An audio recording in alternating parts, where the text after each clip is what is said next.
Like a ray of sunlight streaming through a gap in the clouds, Tyrese Haliburton silenced the roaring thunder, pulling off his latest miracle by pulling up to his preferred right for a game-winning two with 0.3 seconds left to play that saw the Pacers overcome a 15-point deficit in the fourth quarter as they closed big even while playing small. In that regard, Oklahoma City didn't just blink once, making a preemptive decision to split their bigs. The presumptive favor also blinked again, getting outscored 13-4 over the final 3:24 of action with neither big on the floor.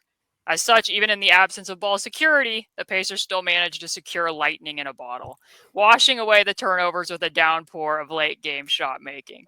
Joining me to perhaps come up with more weather metaphors and analogies to explain a win that didn't initially appear to be, well, on the radar for the Pacers is once again Samson Folk. On the radar against what I believe was referred to as the Weather Channel team. I thought was a funny little thing. I will say quickly, I understand a lot of people are here for X's and O's. We have a very faithful Indiana listening base.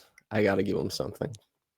Tyrese Haliburton on the bench, mic'd up after his first stint, said, "I'm settled in now. I was a little too antsy, a little too quick. I can breathe now."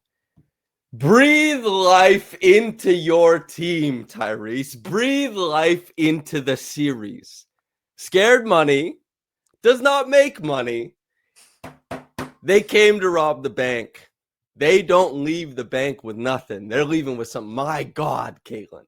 How they keep doing this, I'm not quite certain. Everyone keeps posing the question to them, like, how do you do this? How does it happen? They just say, we've been in this situation a lot. It's like a self-fulfilling prophecy. I don't know how they do it. They don't know how they do it. It simply is. It is inertia in the most fantastical way I've ever seen in professional sports. They are the bank robbers of the NBA, in the history of the NBA. I've never seen anything like it. Wow. X's and O's coming, but wow. We have a lot of metaphors going on. We went through all my myriad of weather comparisons to bank heist to now me remembering when we talked about the last miracle comeback and me saying that it was reminding me of a cheesy holiday movie in which every time that they do this, in order to save Christmas, they need to have a little more joy and they just keep adding to it and having more belief that they're going to save Christmas again. This is like the Grinch. His heart grew out for many sizes. The Indiana Pacers have elephantitis of the heart. It has grown beyond anything else. I can't believe it. Also, mandate of heaven. They are ordained by God to rule China. This team, wow.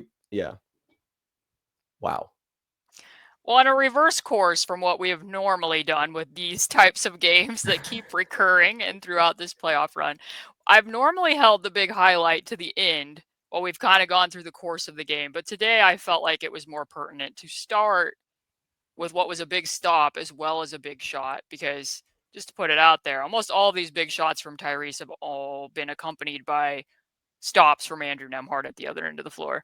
So I kind of want to look at that sequence first and get your general opinions, if you're amenable to that. I'm amenable.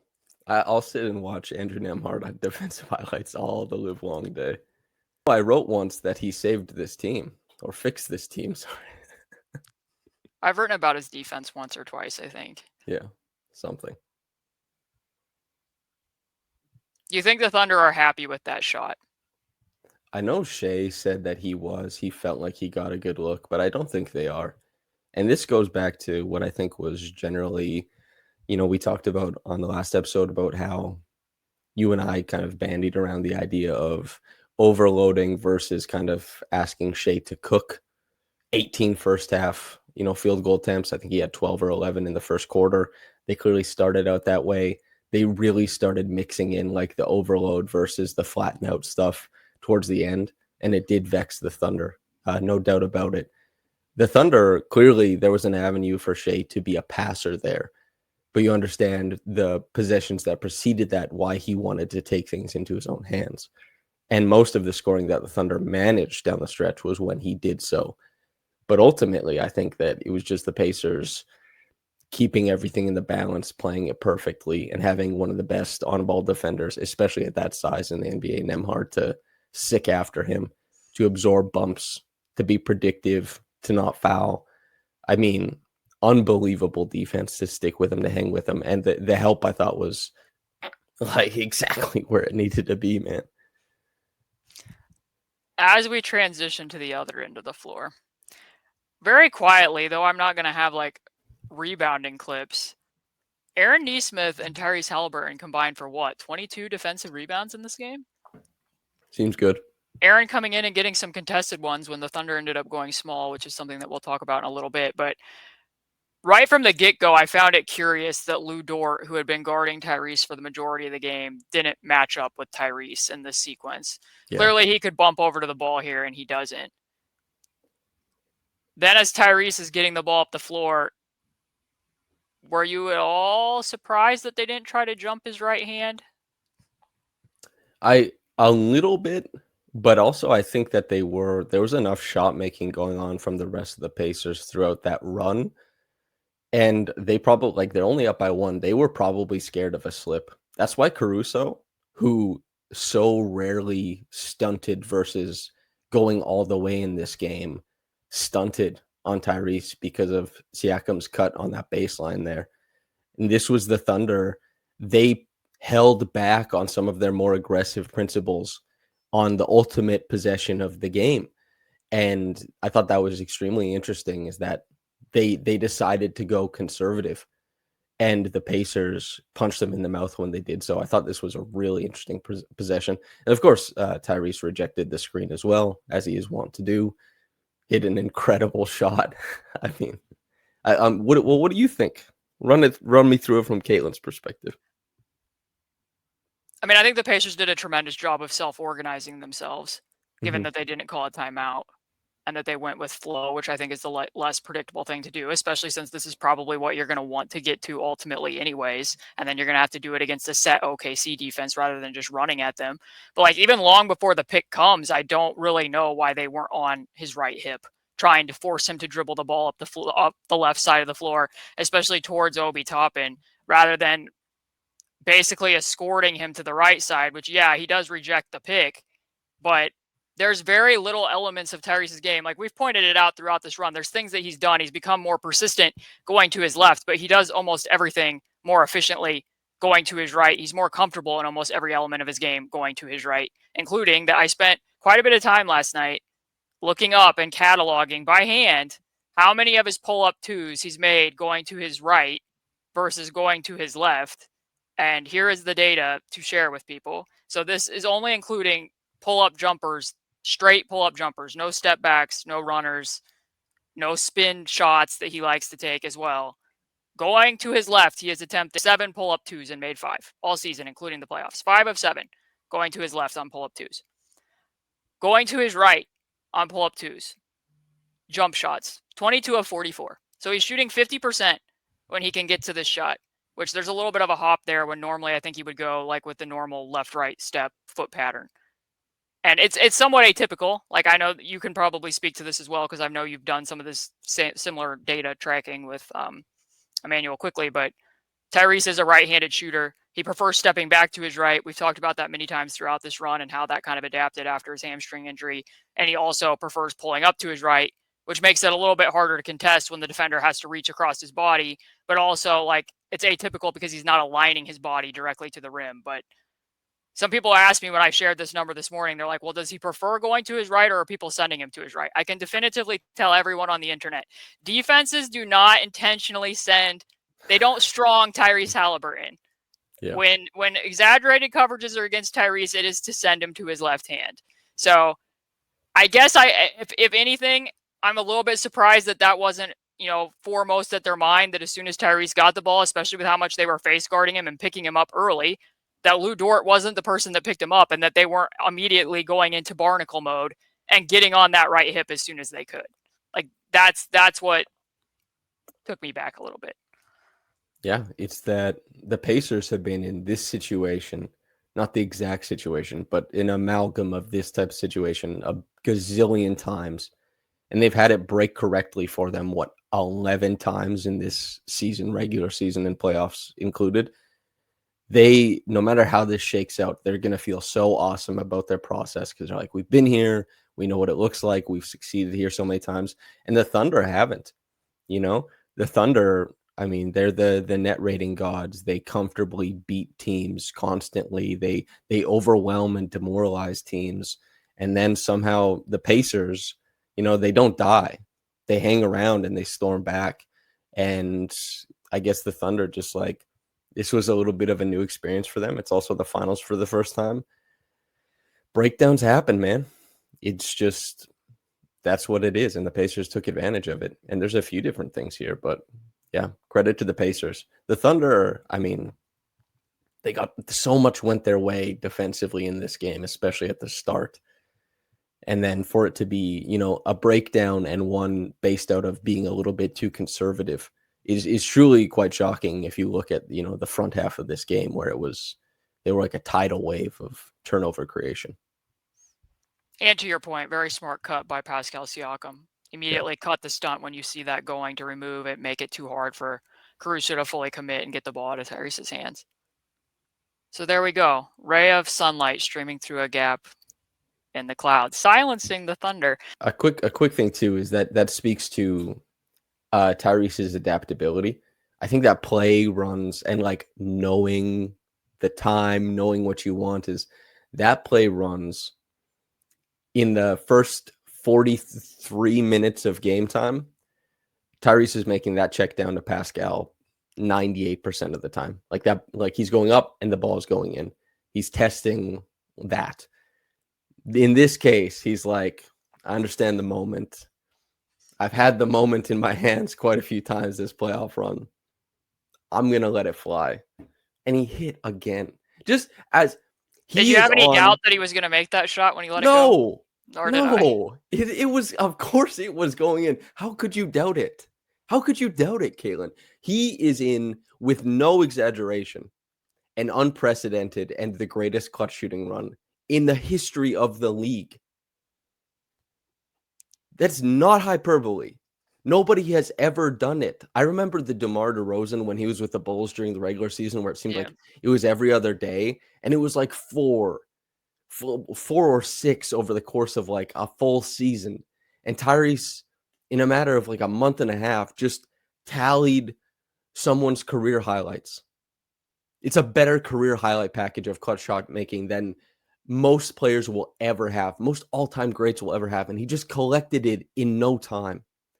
It defies convention, what he's been able to do as a clutch shot maker. And like, yeah, that one just fell in nicely. Most of them have gone in, but he also, aided by the hand of God, can throw it off the back rim and have it go 20 feet in the air before dropping back in. No hyperbole, the greatest clutch shot making stretch of any player ever. That's a hell of a thing. That's a hell of a thing. What the hell? It's the shoes.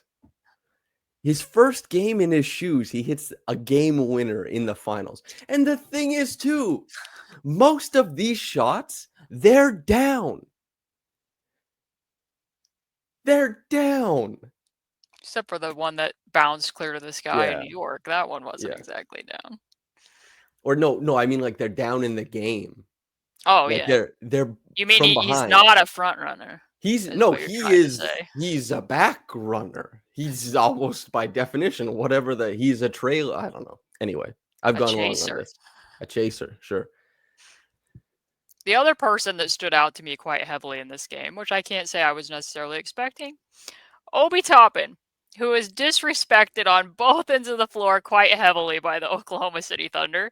17 points, the most by any reserve in this game. I don't really like single game plus minus, but it is somewhat telling given what lineups the Thunder had out there that he was also tied with Aaron Nesmith as a plus 13. He closed the game at the 5. Mm-hmm. The Pacers were plus 2 in 12 minutes with Toppin and Siakam on the floor without either of Miles Turner and Thomas Bryant. OKC 4 of 6 at the rim, 2 of 8 everywhere else. So took more of their shots away from the rim, despite the fact that Obi Toppin and Pascal Siakam were the rim protectors. And Oklahoma minus 7 in 7 minutes without either Holmgren or Hartenstein on the floor. Your thoughts on Obi Toppin? I mean, the start of the game was horrendous on both sides of the floor, and I'm sorry, Obi, but he embodied. You had your tweet, which is like, shoot the shot that comes your way. And this is the thing about these Pacers, and Obi embodied it more so than anybody else, probably, because what was this? How many rebounds did he even finish with in this past game, right? Like, he finished with 5 rebounds. He shoots 6 of 9. He had a handful of turnovers, 3. He won his minutes, and like by plus 13, and it's because shot making is king. Shot making is king. It's about that. And credit to the Thunder for crafting a team that tries to minimize the importance of shot making so much by everything else that they do. And that's smart. It puts you in a really strong variance situation. But the Pacers have been the best shot making team in the playoffs. If you go by their 3-point percentage, historically so. Obi Toppin perfectly is the perfect exemplary example, Jesus, of shot making being king, because he started out so terribly in this game, and then he was bang, bang, bang, bang, hitting everything, swung the possession, tested the thread of the Thunder defense, and helped bring his team back, and closed out, the game. He also closed out game 1 against the Knicks too in that overtime. Just Obi Toppin, popping. We've written about him as well. Good for him, man. So some Obi Toppin film that I think is somewhat telling with regards to the lineup adjustments that the Thunder were making at the end of the game. Tyrese Haliburton was on the floor in these minutes in the middle of the fourth quarter, and Obi was still the player being called up into action, which I'm sure is something that they were willing to do based on some of the things that you lightly alluded to that were going on in the first half. So he's getting put up there, releasing from Shai. Andrew has to foul. Like, that's not necessarily bad by Obi. This split isn't exactly great. But point being is that he was being targeted pretty heavily by the Oklahoma City Thunder, and not just by him being the screener defender, but also like Lou Dort thinking like, oh, I'll take a step back against you. Like, I'm feeling pretty good. And also Caruso going and getting the and one. Like, suddenly Caruso became like the grab and go bully ball guy. But Obi was also heavily disrespected at the other end of the floor, in part because of how Oklahoma already schemes their defense. But like, it's always curious to me to watch how often they are willing to put 3 defenders on the ball.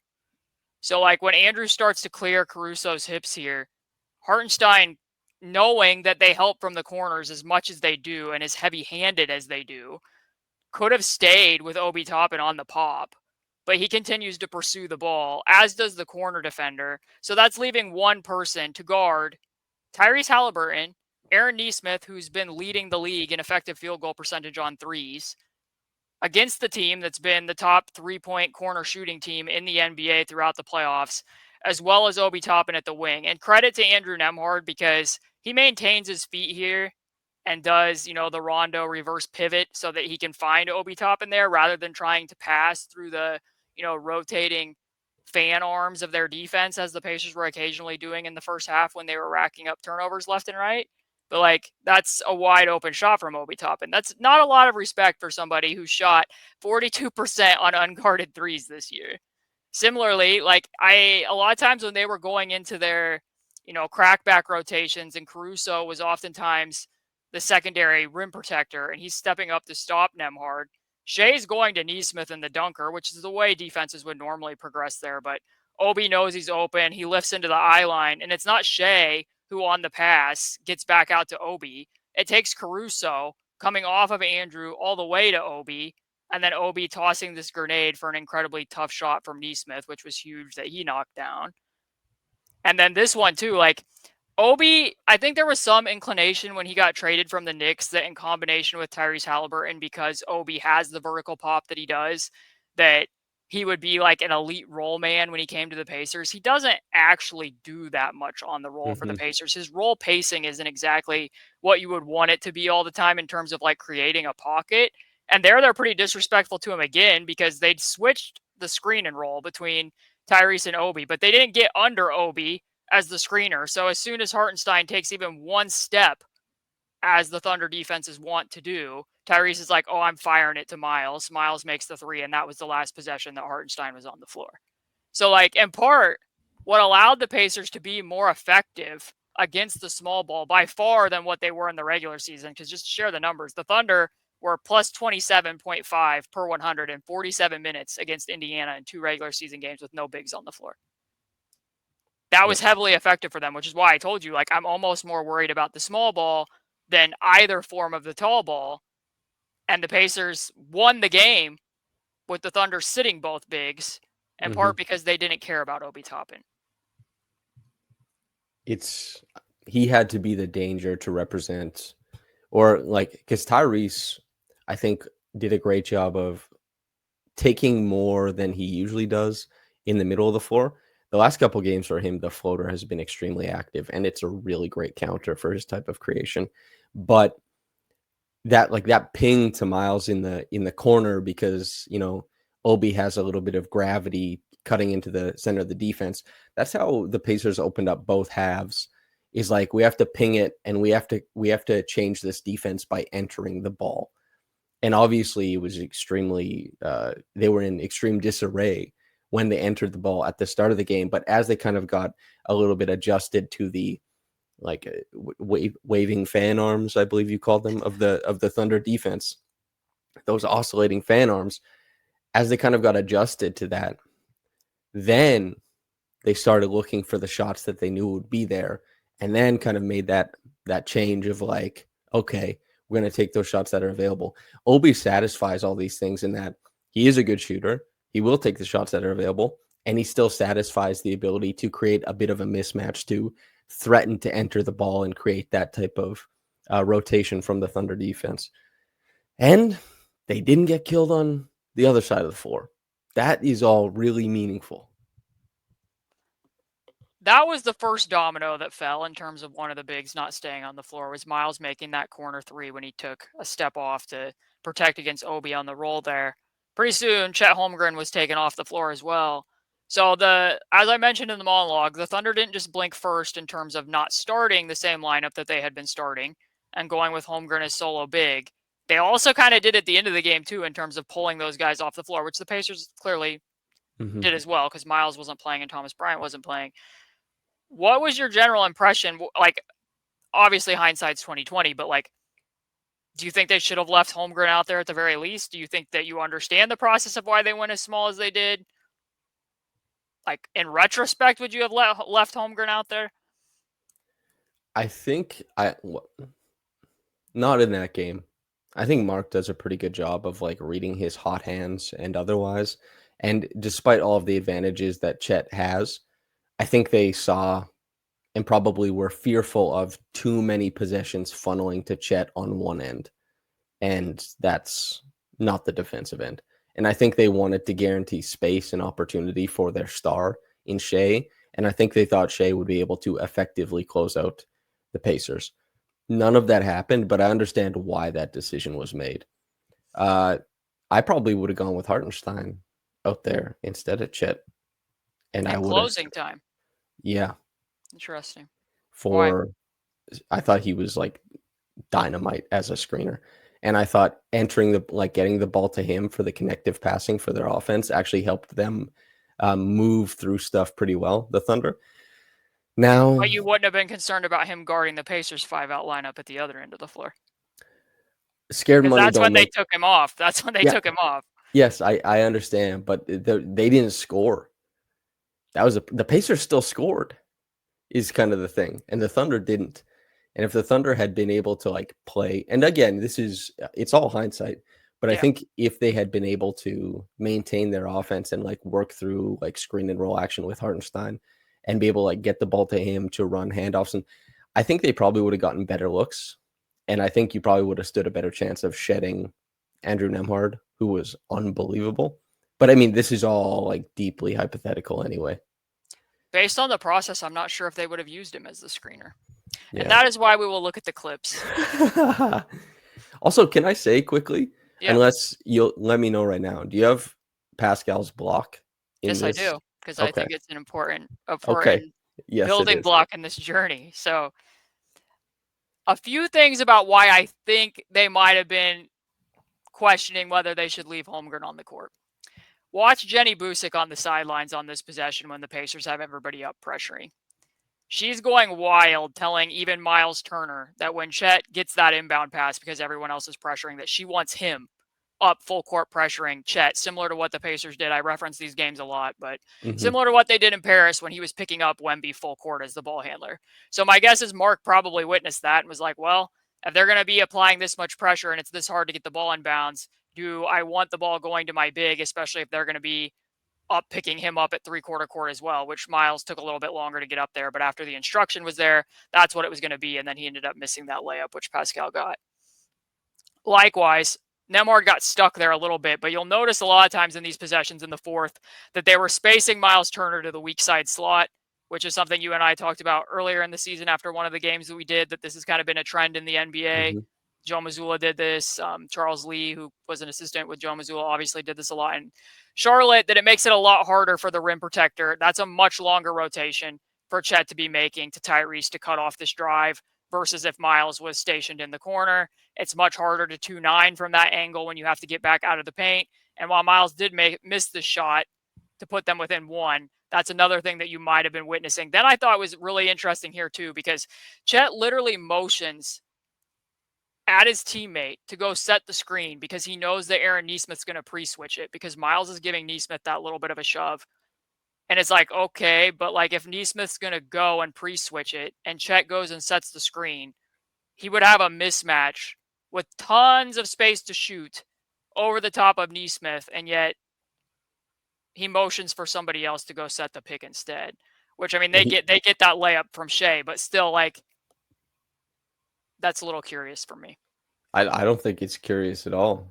I think he was having a really bad game in game one of the finals. I think he's young, and I think he was like, I don't want to be You're just like, saying you don't want part of this, even though you could just pick and pop and shoot with a huge height advantage over the top of Aaron Nesmith?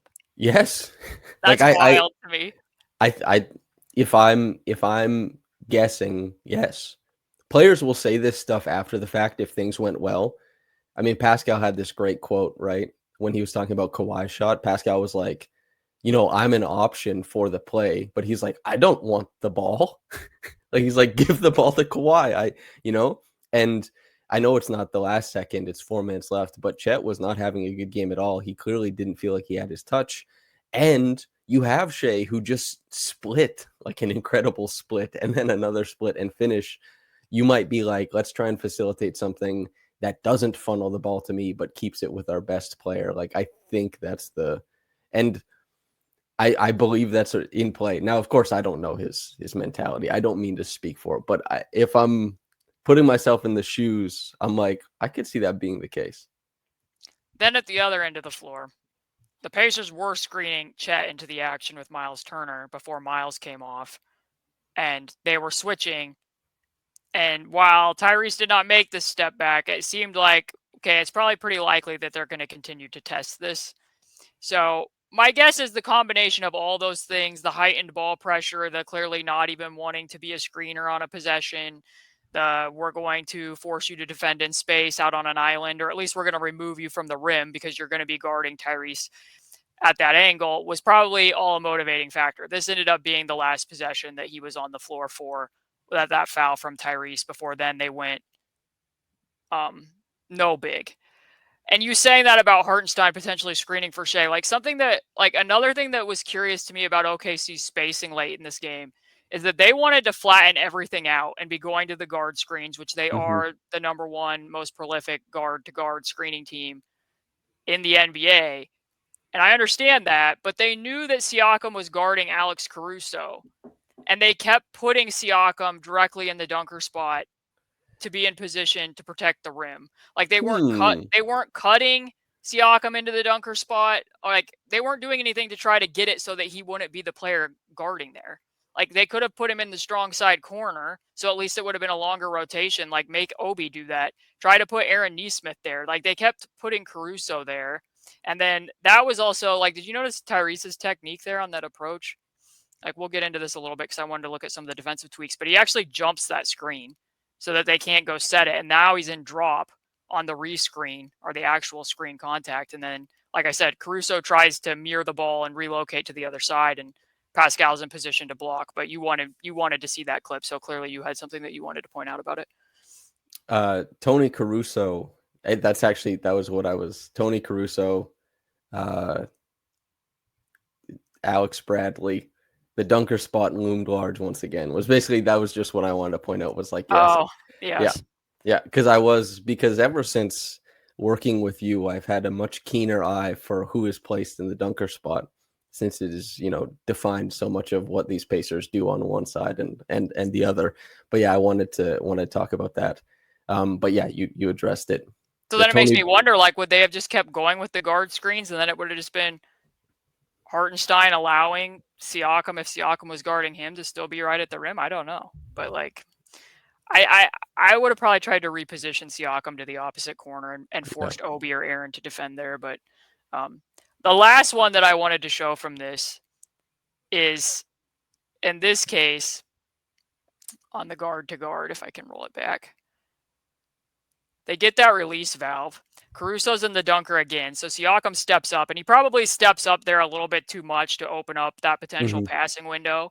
Like, I talk about this a lot, but you would rather help laterally when the ball gets closer to the rim rather than stepping up toward the ball. Obi makes the correct rotation to sink to Caruso. It's going to be wide open at the left wing. And this is a wild shot to me, Samson. I know that he made multiple threes off the catch, but Shai is standing at the top of the key. Nembhard is in rotation. No one else is around. There is 11 seconds on the clock. And he fired that up. Like, if he makes one swing pass to Shai, Shai has the entire top of the floor as his personal playground. Wild shot. Yeah. I mean, the Pacers, they were telling him to shoot that. And, you've seen a lot of Thunder games. I've seen a lot of Thunder games. One thing to dare him to shoot. It's a whole nother thing when the league MVP is directly wide open to your right. And you're just like, let me get this shot off when the Pacers are closing in. We're only up 3. I don't know. This is my point, though, is that, like, and again, you've seen a lot of Dort. I've seen a lot of Dort. When a guy gets dared in a game, then, like, it's game on. And Dort is definitely a guy who... It was slowly building his confidence. Well, this was his introduction, right? Was that huge game against the Rockets when the Thunder were a fledgling Chris Paul team.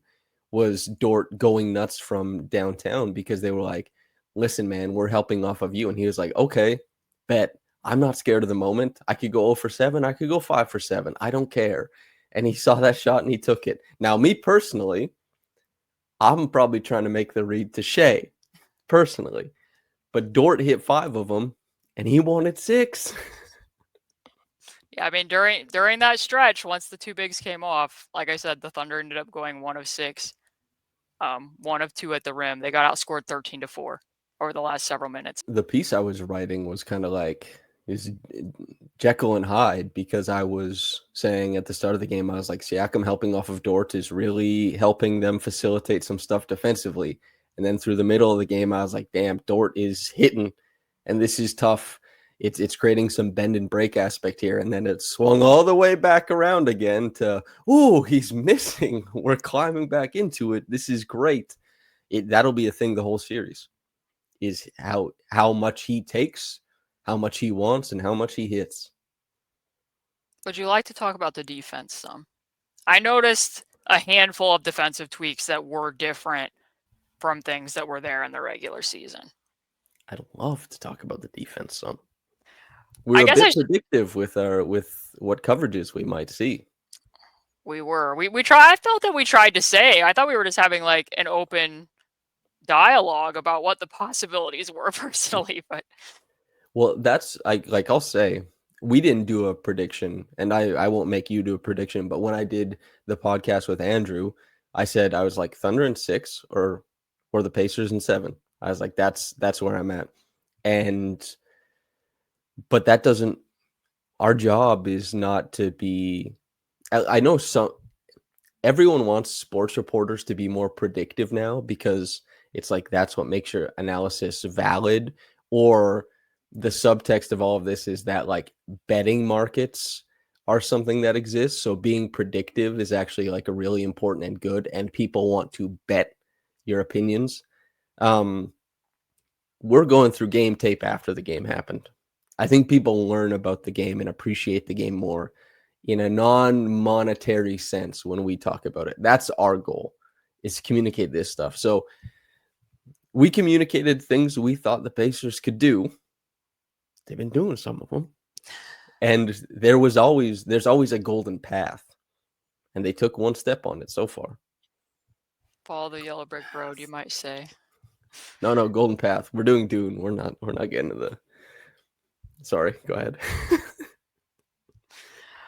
Okay, so something, I mean, you and I talked about this briefly on ours, and also, well, I guess it was probably after you had hopped off the live stream with Nikias and Steve the other night that the three of us were talking about this sequence at the end of the third quarter. Dave Yeager yanked me. I had to go elsewhere. I was censored many times throughout that proceeding. But just as a refresher, the Pacers struggled with some of the guard-to-guard stuff when Tyrese was the screener defender. Isaiah Joe acting as an agent of chaos in March when the Pacers played in Oklahoma City. And we both said, like, this is kind of preemptive. You're defending the screen that you think is going to happen rather than what play is actually developing, because Isaiah Joe's never setting a screen. He's not even coming close to setting a screen. In my opinion, no screen, no scheme. Just stay, hug him, leak out to the perimeter, and count on Jarris to defend the ball. The guard your yard ethos, I think, is what's in play rather than putting the defense in rotation and exposing the corner. This stuff happened a few times, different here where they didn't have Tyrese step out and hedge, but he's in drop, and then rather than this should be absorbing it and switching it. Like, he should be switching on to Caruso, and Siakam should be filtering out to the perimeter, and instead they end up getting split, and that's an easy drive by Caruso to the left. Last night, the difference that showed up is on these flat screens. Watch Tyrese. He's not coming and setting a screen. He's literally just jutting out to the wing. So there's no reason for Tyrese to be hedging against Shai, and he doesn't. And while he does get beat by Isaiah Joe there, I still prefer that general philosophy against covering this better than what we were seeing in March. And this case, and Steve pointed this out while we were talking, like when we're talking about the screens that they're setting, this isn't just like Buddy Hield running at a full sprint or like what you would think between Steph Curry and Klay Thompson. A lot of times what the Thunder are doing, it's like a slot screen, and it's almost always flat.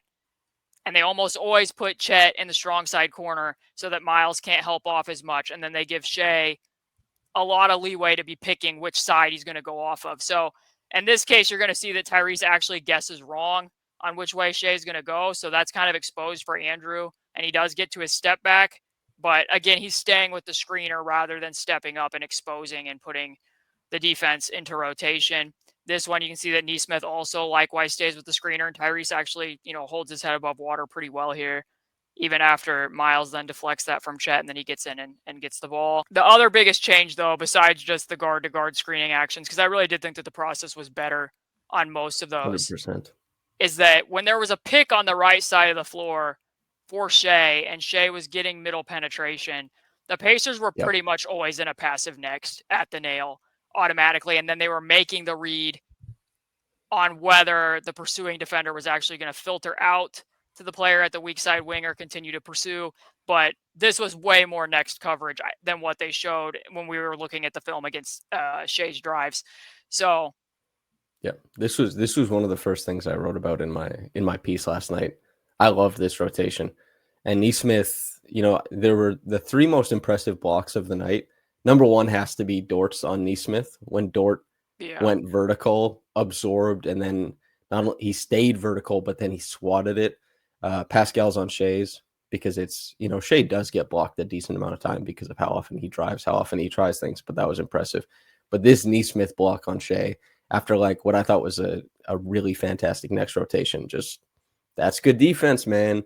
And it's what we talked about with on past episodes where the defender who shows up when you're not expecting it, and I don't think Shai would have been expecting a next here, probably, given what he's seen from the Pacers in the past, especially at the front end of the game. Having Nesmith pop into your field of view, hang with you, and block you is like, okay, I'm seeing something. And the Thunder did not have a good time offensively against the Pacers. And the Pacers have been a better defense than most people have thought for months now, and it's just ratcheted up over time. Excellent play, excellent structure, excellent ability to perform it. Just love this play. And just in case somebody in the comments is like, I really like the show, but I don't always follow along with the terminology because I didn't necessarily explain this here. Like when there is a pick and roll and the player's getting beat, when we're saying it's a next against pick and roll coverage, that means that the wing from the next nearest gap is going to jump switch onto the ball. And then Andrew, who is in pursuit of the ball, is going to peel switch off to the player at the wing. So that's what a next rotation is that Samson and I are referring to. I will say in the interim of that like when you're pointing out that that's not a rotation he was used to seeing or perhaps expecting the Pacers to throw at him, that actually is a valid point because when Buddy Hield got traded last year and Andrew Nembhard ended up being the player up at the wing for a time, you might remember it, the Pacers went up to Toronto and they were nexting against Tyrese with Gary Trent Jr. off of Andrew, and it threw off of Tyrese's rhythm a bit because he was never seeing that much nail help while he was starting next to Buddy Hield. Those defenders typically hugged Buddy pretty close, not only because, he erupts like a geyser a lot of the time as a shooter, but also because he stands several feet off of the line. So that wasn't something that he was used to seeing. He got in there and then he didn't end up taking a pull-up too. I think it ended up being a turnover. So it can definitely be like when you're going over the scouting report, if you didn't think the Pacers were doing this, even if that looks like a wide open pass to you, it's not the read that you're expecting to make. So go ahead. Okay, wait. Can you go full screen for me? So this is a next rotation. Wait. Oh Lord, this is a next rotation, everybody. Okay, there. Oh, okay, there we go. Anyway, so here's SGA. You just saw it on screen. Next rotation. Here's Aaron Nesmith. He's going to jump switch, as Caitlin just said, and Nembhard over here is going to come over to this man here. They're going to execute all this stuff, and then Nesmith, you're going to block SGA at the rim. Bah! Wait, it went this way. Okay. Anyway, I wanted to use the whiteboard or the board. Excellent illustration skills.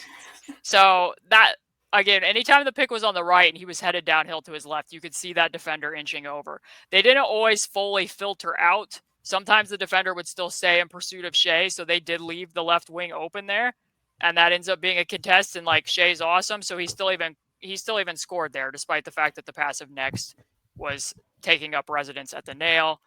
But people talked about the fact that the Oklahoma City Thunder only had 13 assists as a team last night, and so to provide some context with numbers here, the Pacers during the regular season, we talked about this on the preview, showed help on 81% of Shai Gilgeous-Alexander's drives. I think that was the second highest rate of any player, but like as a team, that would be higher than any team's help rate during the regular season.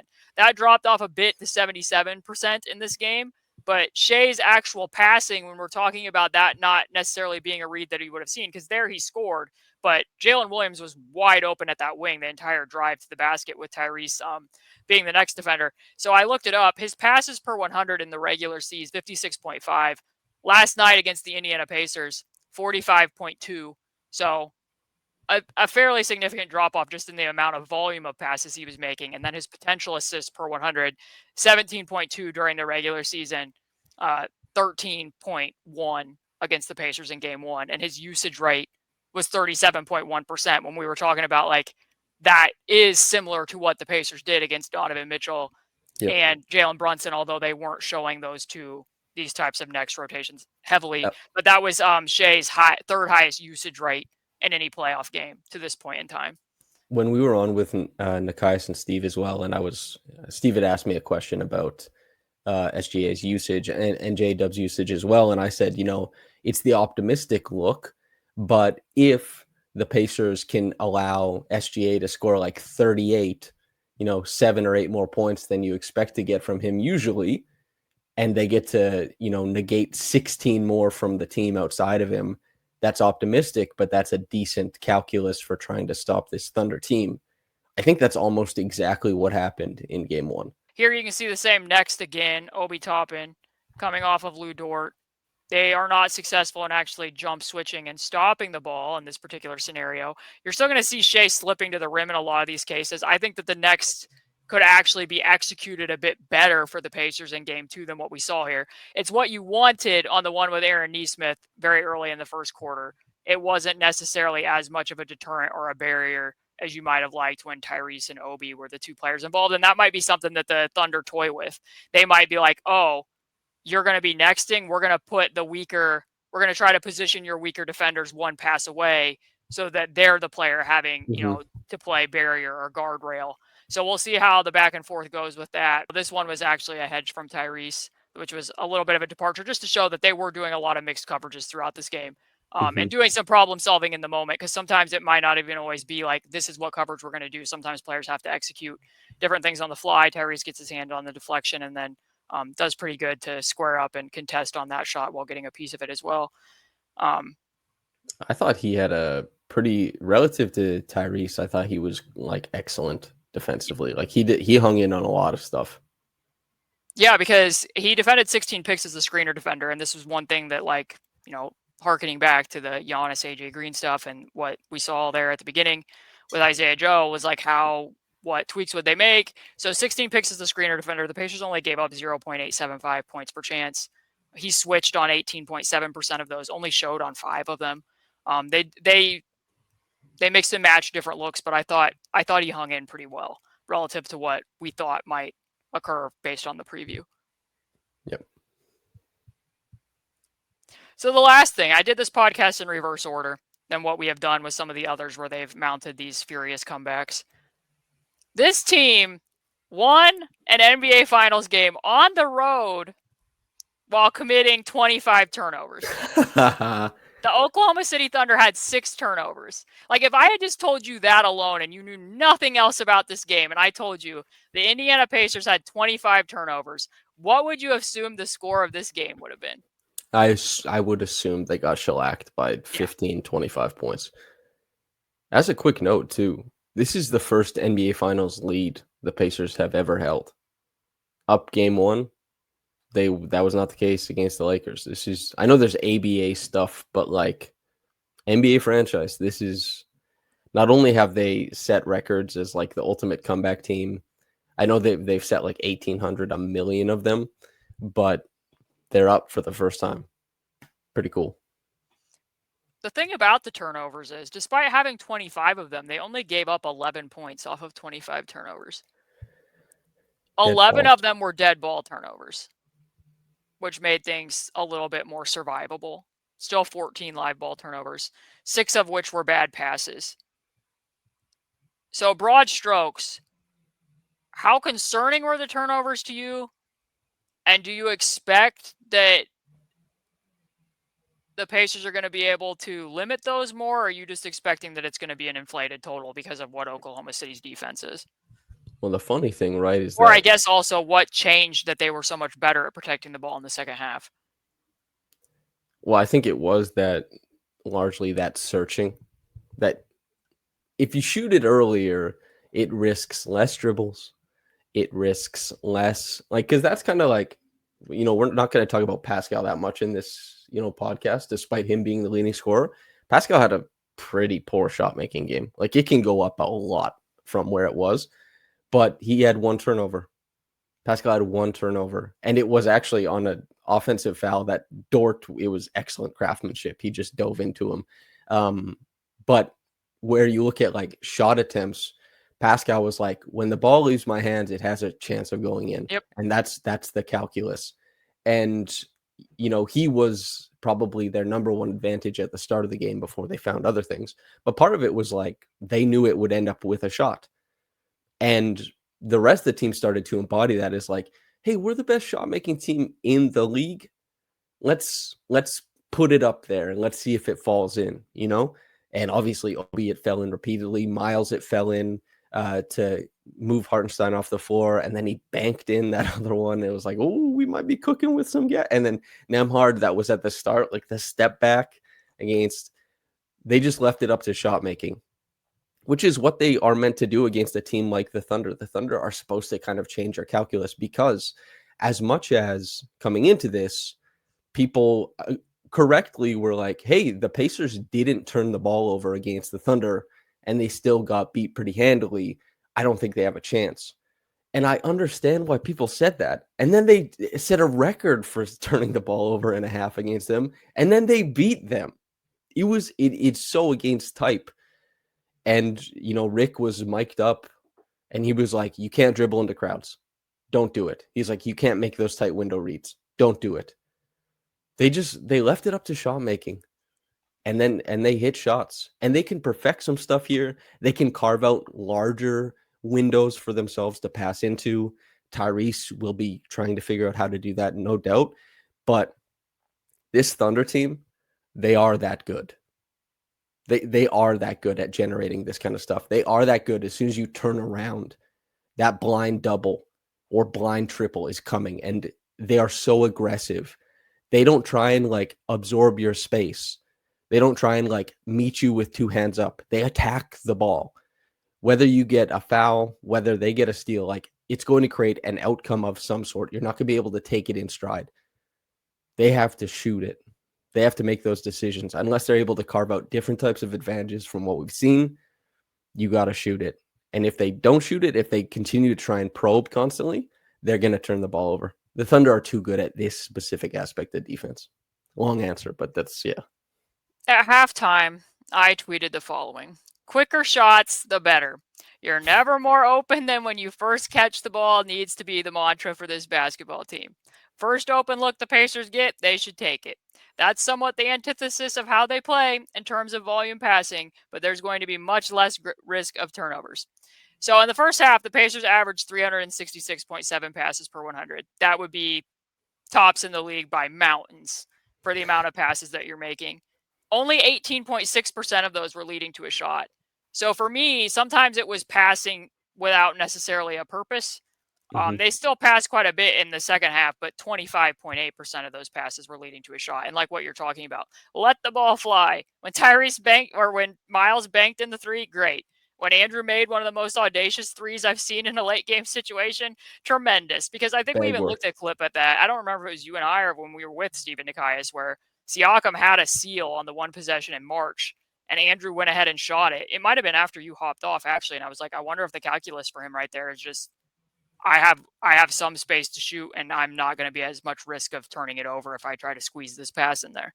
Well, also there's, just as a quick thing, when they play small, Pascal scored a bucket in the last minute off an offensive rebound because he attacked a crazy corner crash against Shai, very aggressive, and there's an advantage there that you can game it a bit differently. Yeah. So I actually think that there's quite a bit of room for improvement. I mean, obviously there would be when you commit 25 turnovers, but little things just within what they were attempting to do that I think can get cleaned up and become significantly better in the second game, given I'll provide the reverse psychology here. They set a record for turnovers and they still won a finals game on the road. So this is from March. We did all watch this clip, and it was a point that you made and that I made that I don't know how many possessions I want Miles Turner being the trigger man out of Horns Flex when this is supposed to be for Tyrese to be coming up basically back around out of a Chicago action to get the ball. And he tried to squeeze that flex pass to Jarris, and you were like, I'd like to see Jarris be a little bit more physical there and actually carve space with a seal so that pass would have been easier. It would appear that the Pacers didn't necessarily learn their lesson from that, because here is the exact same thing where Aaron has somewhat of an opportunity to, hit the brakes here in front of Shai Gilgeous-Alexander and make a seal, and he doesn't, and then it gets stripped from behind. Again, rotating fan arms from the Oklahoma City Thunder defense. If I can make a quick point here too, is that and this, if anybody can disagree, of course, but the actual, not in the structure of it, but as a player, I think the value in controlling space with your body against another player's body is the antidote to so much of the Thunder stuff. That is how you exhibit control, where because if you try and play in space and make it I'm getting to the spot where the ball's going to be, the Thunder will be sending two guys there. But if you control space by keeping a guy on your back and holding space and dominating that space with your size, that's how you can kind of carve out opportunities. And that is meaningful. And I think that's something that the Pacers have to be mindful of. I also don't know, like, this is just like reposition a few players, and I think that the action goes a lot better for you. So I don't know that I've ever actually seen a play where Pascal's getting a touch, 45 extended against Caruso, and TJ McConnell, if I roll that back, you can see that they're trying to occupy the corner help defender of the Thunder with TJ McConnell coming off of a stagger. To which point the Thunder are like, we don't care if you run off a stagger. Like now Hartenstein is sagging off of it as well as TJ turns the corner. And then that's who's getting the pass. And then your point about Rick, like probably the person who's most likely to drive into a crowd on this roster is Benedict Mather. And so to me, like when I'm watching some of this back, real simple, TJ and Benedict Mathurin swap roles. Let Ben run off of that stagger. He's very capable of shooting off of screens and squaring up at the top. And even if not that, like look, even if they'd switched up the line and Hartenstein's with him, then he's going to be occupying Hartenstein away from the rim. And then the outcome isn't necessarily going to be this. Like put TJ in the strong side corner to space it. Like little tweaks with spacing and positioning, I think can make the turnovers better. And then I also wanted to show this clip from, this is actually a year ago because Isaiah Jackson is healthy. And it's the 77 skip, which we've talked about a lot. Mm-hmm. If I can roll it back. And their counter, because you're going to watch Lou Dort and he's going to force Tyrese away from coming off of those picks, is they go into split action and Tyrese will effectively reject it. And Isaiah does really well to read the corner defender here, as does Tyrese, that he knows that they're stepping over. So then he finds TJ, and then Isaiah actually ultimately ends up finishing at the rim with his right. The Pacers tried to do that here because Lou Dort's going to cover it almost identically. They're pushed really far over because Tyrese tried to see if he could get an advantage with Aaron setting the initial ghost screen, and he couldn't clear Dort. So now the spacing is very crunched. I referred to this as the Thunder basically looking like a python squeezing the life out of the offense, because then when they try to go to the split, they don't have room and they easily switch between Obi and Tyrese. And now, Miles can get a little bit jittery when he's having to operate as a playmaker that far from the basket. And while not a turnover, this isn't the optimum shot that you want. So again, it's just like very little things in terms of attention to detail and spacing matter a lot against the Thunder. And we know that these are things that the Pacers can already get to, because there they didn't get into the split action again right off the bat. And then Nembhard's having to create. There was also a possession in the first half where Nembhard tried to jam a pocket pass to Miles, despite the fact that the strong side corner defender was all the way off of the corner. And then this this about broke my brain that this was a post-injury pass that was attempted. Like, this is what they'll do with Miles when the rim protector is out there. But they didn't occupy the corner defender either, because, like, this was the play that I talked about. It's not exactly C, but, like, I would much rather that Tyrese is in the weak side corner. You're flaring him to put pressure on Alex Caruso to have to make a choice. Are you going to help on the backside against Siakam? And if that's your automatic, and that's what the Thunder scheme is, which typically it is, great. But then Tyrese should be getting a wide open three coming off the screen. Like, and there's not as much advantage of Aaron doing this when it's Aaron standing up there against Shai versus, Miles drawing Holmgren or Hartenstein out of the paint. They did get to that action once where they went to their counter and got Ben Shepherd a wide open three, though. So that went pretty well. And then this is the one that I'm really talking about. Like, take the first shot that comes to you. Could not believe that this wasn't a 3-point attempt. Like, much better than continuing to try to move the ball around where you're going to be at risk of, more turnovers. The Pacers are a team, obviously. They've led the league in passing throughout these playoffs. That's what they want to do, but it needs to be more purposeful passing, and they don't need to be shying to take away the quick shots, which is obviously what turned for them in the second half. And then the last little thing that I wanted to point out. Oh, this was actually a positive. I wondered in the preview with you, and when I was talking to Zach, if they would scram switch anything. And Holmgren switches here, and they do get the small, and they're pulled off of the corner. I don't know if they intended to scram that or if they were just tagging, but Tyrese does well to read through the weak side corner, and they're comfortable with that when Aaron's over on the other side. But just one little other small thing. When Pascal's out there being guarded by Caruso, which you and I at the end of the podcast, you asked, like, how do you think Pascal will handle some of those matchups? He scored 27.7 points per 100 on 18 possessions with Caruso guarding. So that's okay. When it was Jalen Williams, it was only 7.143 on 28 possessions.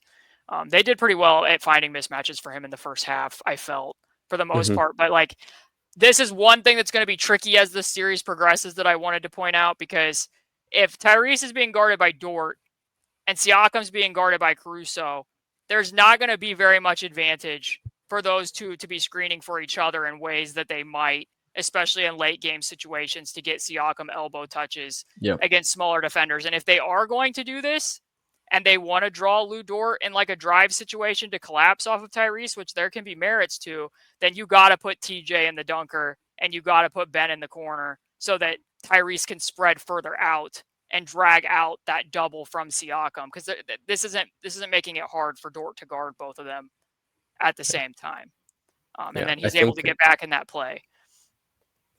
I think that's something that will end up netting them some points. Yeah. Like Pascal can absorb that from, I mean, that was a lot of what he did on the Raptors, is that exact structure framework with Fred VanVleet, especially passing to his left with his right hand, that push pass.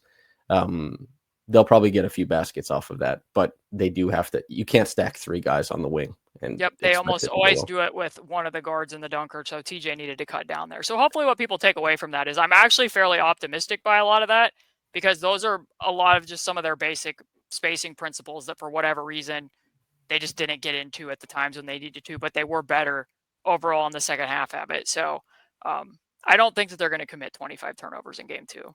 I'm willing to come on the podcast and say I apologize. They committed 25 turnovers in game 2, but I really don't think that they will. 25 would be a lot. Okay, so those are the topics that I had.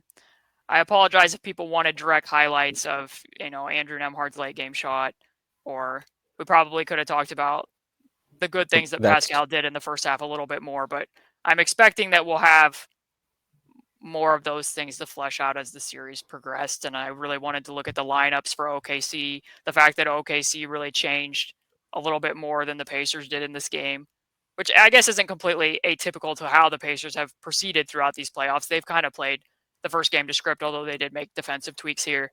So I think the Pacer fans should be absolutely thrilled, not only because they got another highlight, but remarkable to go on the road and play as poorly and uncleanly as they did in the first half and still walk away with a win over a 68-win basketball team. Yeah, really impressive.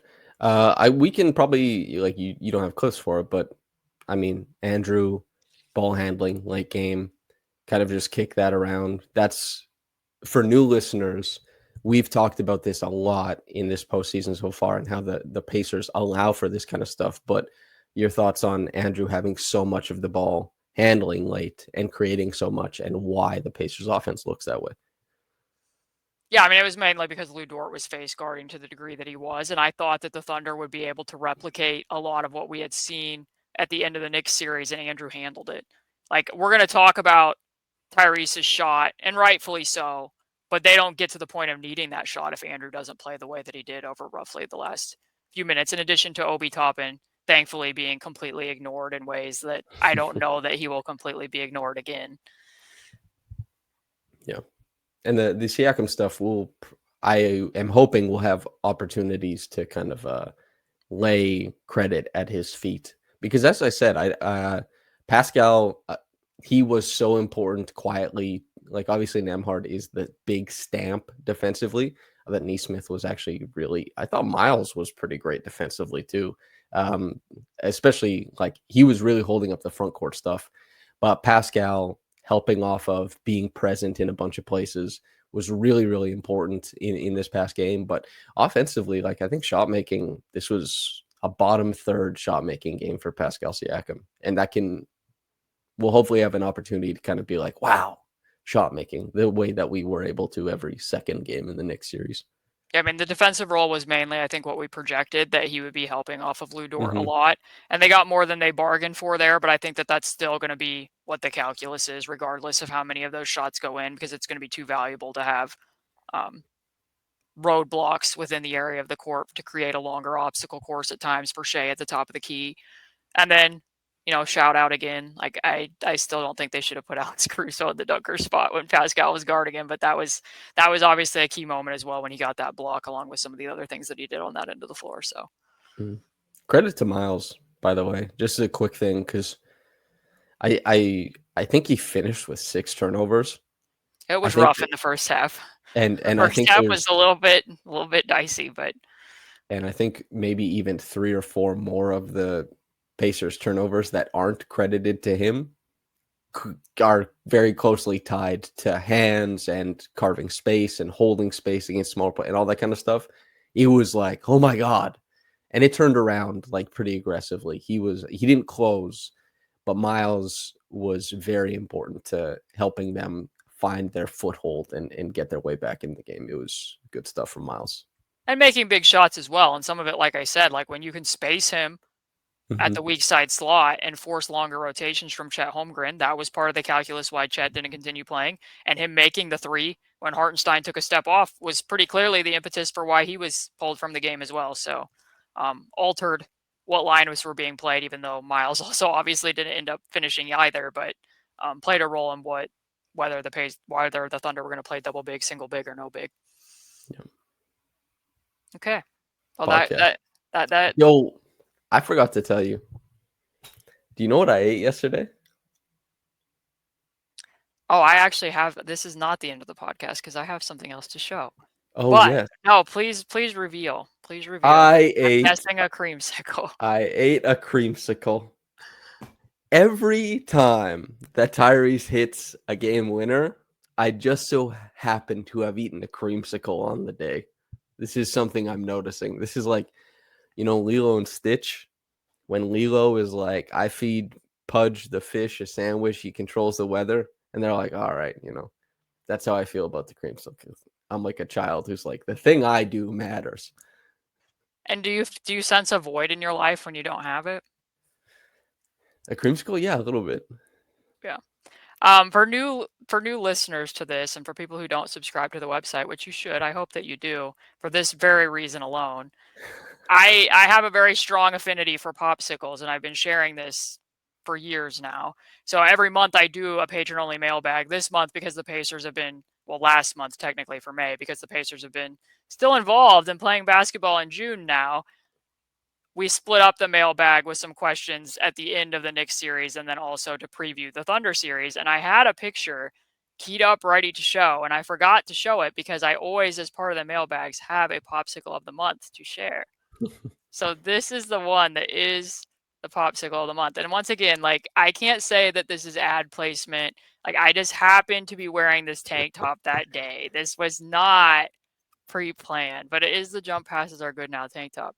The popsicle, handcrafted by my sister, as I picked up the ingredients, and she's kind enough to put these together for me. My thought process behind it, which ended up being rather silly in retrospect, was that the Pacers beat the New York Knicks in the Eastern Conference Finals, and we're going to be playing the Oklahoma City Thunder in the finals. So this is blood orange. The top layer is fresh blood orange juice, and that was squeezed.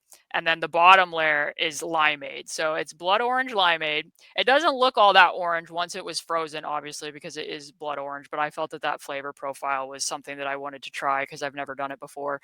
And then Samson, when I told him after the last podcast, I was very sad because I forgot to show this picture, was like, are those really the only 2 orange teams in the NBA? And I was like, I think so. And then all of a sudden I remembered, no, that's not the case. The Phoenix Suns are actually also orange. But to reinforce things for people who don't know and would like to chime in on my behalf, creamsicles are not part of the popsicle family. They involve ice cream.